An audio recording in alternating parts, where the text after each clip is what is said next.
Regulating cryptocurrency, the new rules facing the industry from the Lone Star State.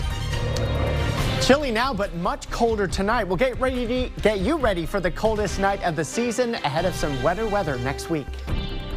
If you live in North Austin, you are being asked to go back to the polls after the weekend is over, after no one candidate in the Austin City Council District 7 race secured more than 50% of the overall vote this general election. Even if you do not live in District 7, the person elected to the spot will be one of the 10 city council members who will take critical votes on your behalf regarding things like our first responders, affordable housing, and roads. Last night, we introduced you to Mike Siegel, a civil rights attorney and a former Austin city attorney. I'm running for city council to make progressive change in our community. I want to take strong action on climate change, build more housing, expand our mass transportation system, and really represent the people of this community. Now, KXAN City Hall reporter Grace Reeder introduces us to Gary Bledsoe, who is also vying for your vote this December. He is a civil rights attorney as well and the head of the NAACP in Texas. First and foremost, tell me a little bit about why you decided to run in the first place. I have a demonstrated record in working with divergent interests to actually make a difference. I have a demonstrated record on the local level. I have actually engaged with the Austin Police Department and brought racial sensitivity training to them way back in the 1990s. I've worked with them to make sure that they had validated testing so that police officers would not have their lives impacted by arbitrary exams. It is my efforts that led to the video cameras in police cars, that led to us having a police monitor's office, my efforts that helped lead to requiring those things on a statewide level as well. So I think that I have a demonstrated record of being able to do things. Public safety is obviously one of your top concerns. What are your other priorities? Well, my other priorities, obviously, affordability is a huge priority. One of the things that made Austin special, right? We see the slogans of keep Austin weird, what have you, and I know we've been talking about keep Austin special. It's kind of one of the slogans of my campaign. What made it special, I'm one of the folks that came here in the 1970s, and we came about, and it was not the most embracing community. We had to fight to make this into an embracing community. And I think people saw what we created here, and everybody wants to come. And so now we see people that are coming in who don't share our values or maybe have more entrepreneurial ideas that want to take over and co-opt the city. And so what I want to see is that we address affordability, because what we're doing is we're displacing the very people that have made Austin special. Grace Reeder with that conversation. You could find a full transcript of both of her interviews with these two candidates on our website, KXAN.com. Early voting for the runoff begins December 2nd. That's Monday, and Election Day is Saturday, December 14th. First warning weather with Chief Meteorologist Nick Bannon. Sure was a chilly Black Friday, and the temperatures are already starting to fall. You can see the numbers in the hill country right now. Most of you are in the mid-50s. Most of us did not get to 60 here today. And generally speaking, a lot of mid-50s for you in the metro. 57 San Marcos, one of the warm spots. 56 in Austin at Camp Mabry. 57 at the airport. Mid-50s in Round Rock. There are a few low 60s in our eastern counties, but generally speaking, most of you are in the 50s. Clouds and radar is dry, but there are plenty of these high clouds streaming our way from the north and west, and this is going to be the story not just of now, but of tonight and through the weekend. There'll be plenty of those high clouds filtering out some of the sun from time to time, and I do expect we'll have our share of high clouds around this evening, although you may still be able to see some of the stars through them. 51 at 7, 48 already by 9, 45 at 11. If you've got Friday night plans, you certainly want the long pants and the heavier coat on here tonight. Coming up in First Warning Weather, we'll show you the widespread 30s that many of us will deal with tonight and start your Saturday morning with, ahead of a slightly warmer weekend before things turn wetter next week. An update on rainfall projections for next week in First Warning Weather. Nick, thank you. The eyes of Texas are turning to College Station with 24 hours to go before the Longhorns take on Texas A&M, with the winner advancing to the SEC Championship. KXAN's Matt Grant found it's not just fans who are excited for the big day. An old rivalry kicking off with a new tradition. It not only honors this rivalry game, but also the military history for both of our schools. Wearing military ruck packs, cadets and student veterans are walking and driving the game ball from Austin to College Station, gearing up for a game that hasn't been played in more than a decade with a lot at stake. 13 years in the making. This is huge. According to TickPick, this is the most expensive regular season football ticket, including the NFL, on record, with an average price topping $1,000. A day before the big game, we found tickets starting at around $500, soaring up to $9,000. With prices climbing, many bars are putting up both flags and stocking up, expecting big watch party crowds and a post-Thanksgiving jolt. At the Rustic Tap in Austin, bartender Ethan Blanton says their inventory will be double that of a normal day. Do you think tomorrow is going to be one of your busiest days of the year? Absolutely, without a doubt. Hey, I think I do want that one. Nearby at the nonprofit co-op, we met the Martinez family on the hunt for a commemorative shirt. Oh, I'm nervous. It's a good type of nervous. I do think they're going to pull it out. They'll be watching the game with their cousins, who are Aggies fans. They're both fantastic schools, so it's just fun to see them play each other. And be mean. No, they suck. No, it's really fun, actually. Talk smack. A rivalry sparking competition, dividing houses, and keeping all eyes on Texas. In Austin, Matt Grant, KXAN News. Such a great story. The co-op says that all of its profits went to course material scholarships, helping nearly 7,000 students last academic year. This year, the program expanded to include cheer and pom, the Longhorn Band, and all student athletes. Soon, the growing cryptocurrency industry in Texas will have more rules to follow. The regulation signals the new business is becoming more mainstream. Phil Prazen explains what the changes mean. Digital currency advocates from across the country came to the North American Blockchain Summit at the George W. Bush Presidential Library. It's one of the many signs that Texas is becoming the crypto capital of the world. We also have the opportunity to be at the center of the data economy.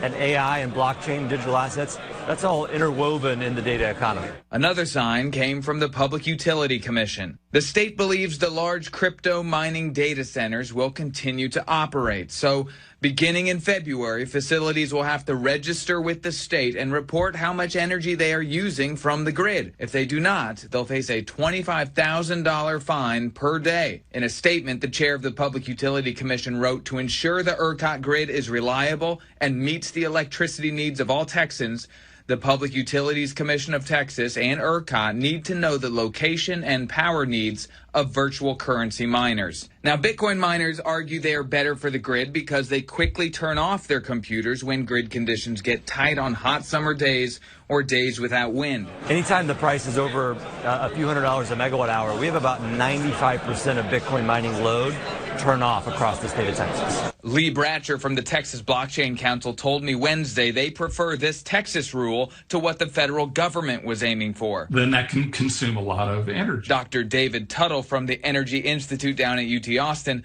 believes this rule is meant to show Texas regulators what is happening day to day for these complex and valuable computer programs. I think it's an important first step to get their hands around the potential issues. But above all, the new regulations are a signal the state of Texas plans for the crypto industry to be here for the foreseeable future. Phil Prazen, NBC5. The pre-Thanksgiving travel rush is over, and soon travelers will be rushing to return home. NBC's Stephanie Gosk is in Newark, New Jersey, and reports on how the weather could slow down some weekend travel plans. If Thanksgiving travel is like a hurricane, then Friday is definitely the eye of the storm. There are no lines here at Newark International. It is super calm. If you are traveling over the next few days, this would be the day to go, because this weekend it is going to start to get crowded again, particularly on Sunday. TSA says they may process 3 million travelers on Sunday night. That's when the traffic is going to increase on the roads. And weather continues to be a problem in multiple places.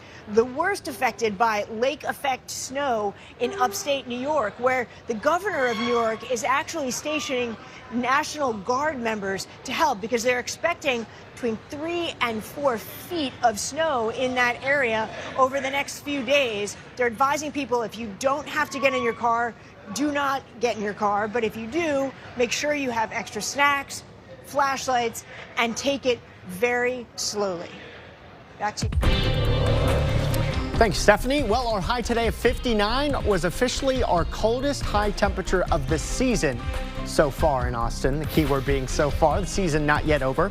And the lack of rainfall continues to mean both Lake Travis and Lake Buchanan are falling, but we enter a new wet weather pattern next week. A nonprofit in Georgetown is scrambling to figure out its future after losing thousands of dollars from what it thought was a generous donation. However, that turned out to be a bogus check. KXAN Sarah Alsha explains how it is trying to now move forward. Motorcycle building mentorships, welding classes, and racing.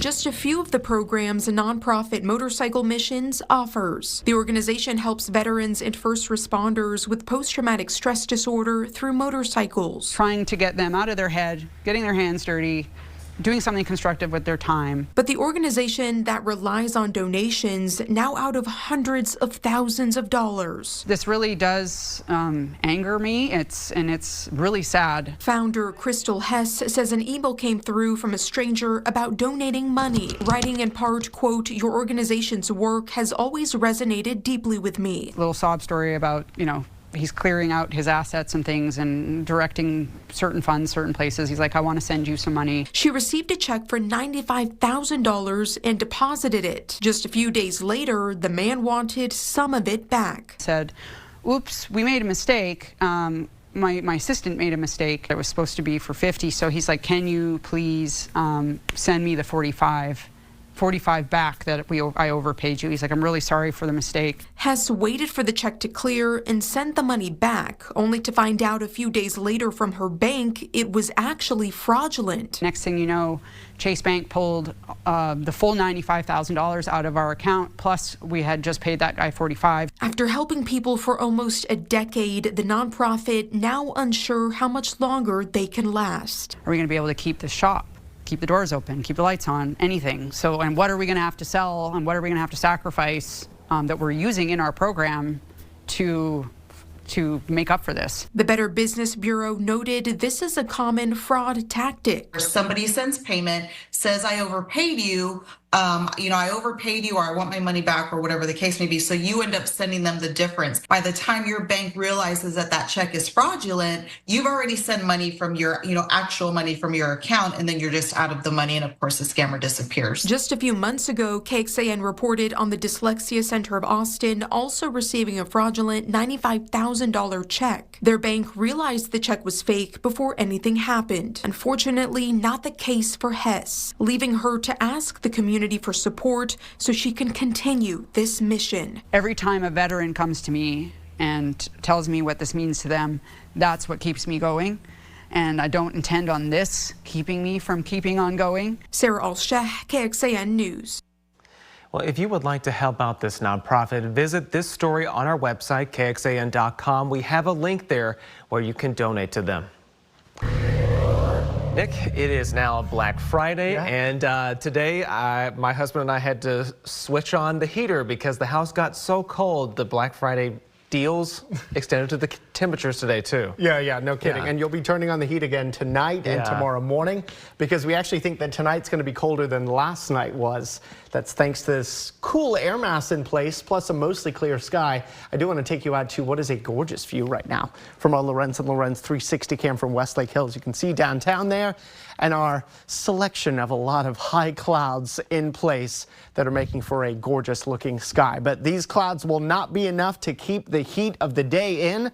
What little heat we had, we do expect that the temperatures will tumble here as we go into the night tonight. But you can see these high clouds drifting in from the west and northwest. They will be continuing to do that here as we head into the weekend. They'll go back and forth between thickening up and then thinning out. So I still expect we'll have more sun than clouds here tomorrow. There may be some slightly thicker clouds in our eastern counties, but all things considered, I expect you'll feel the sunshine more than you'll notice the clouds. Same again for Sunday. A lot of sun, some of those high clouds at times, but a fairly bright and certainly a dry weekend ahead. Now, temperatures across Central Texas at this point are in the mid-50s in most areas, so it's already chilly. We think we'll get down to 37 by the time we start things off tomorrow morning in Austin. That would be 2 degrees colder than this morning was, and this morning was already our coldest morning of the season.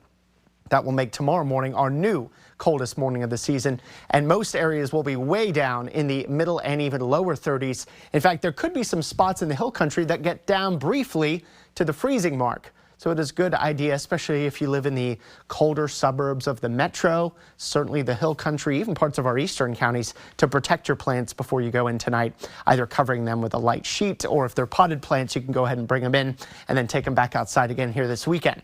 65 is what we're going here for tomorrow. Sunshine and high clouds. Sun and high clouds, but a little bit warmer for us on Sunday as we're up to 69. Then as we head through the week next week, increasingly wet. Still dry on Monday, although the clouds thickening up. But late in the day on Tuesday, an area of low pressure starts to work its way from south to north, bringing us rain chances Tuesday night. Wettest weather looks to come in on Wednesday. Thursday looks a bit drier, just a few lingering showers around, and then another shot of some rain comes in here for Friday. So that means Tuesday through Friday of next week have rain chances, but I really think Tuesday night and Wednesday will be where we get the majority of our rain. How much rain over the next 7 days? And remember, most of this coming Tuesday night and Wednesday. Looks like 1/4 inch to an inch from 35 eastward, and the lower amounts in the hill country, which is, of course, where we need the rain the most. So not great news here, but it is at least a wetter change from what has been a fairly dry stretch for us. Here's a look at our first warning weather 7-day forecast. Temperatures after today being in the 50s will be in the 60s starting tomorrow all the way through Wednesday. One day in the 70s there Thursday, and then back in the 60s on Friday with those rain chances. Tuesday through Friday, the early severe weather outlook, though, is low. Education on the move. A floating classroom is making its way up and down the Mississippi River and along the way changing the lives of children. Brad Hicks shows you how the students are exploring 2,000 miles of opportunity. Bright and early under the St. Louis Arch. Thanks so much for coming. These students are trading their school bus Nice day out, hey?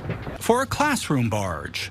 A lot of people know this river, but they don't know what happens out here. The students from a small town 3 hours away are about to find out. We live in a very rural area, and I want my kids to see that there's tons of opportunities available for them. The Mississippi River Institute is a floating classroom run by Living Lands and Waters, a nonprofit that's been cleaning up trash in the Mississippi River Basin for decades. If you want to get the river clean, you want to keep it clean, you need to mix education in it. The classroom barge travels from St. Paul, Minnesota to Memphis, Tennessee, and along the way connects kids to the river so they can find a future here. If young adults don't know about all the careers that are out there, they're never going to be able to pursue them. Today, they're learning about jobs on the river barges. So you're only working 6 months out of the year, but you are making a full year's salary. And getting exposed to environmental careers. This is an invasive silver carp. It's hands-on learning. Oh, the highlight of the day, a tour of a river tug. This is what steers the boat. I didn't even know barges are really like a thing.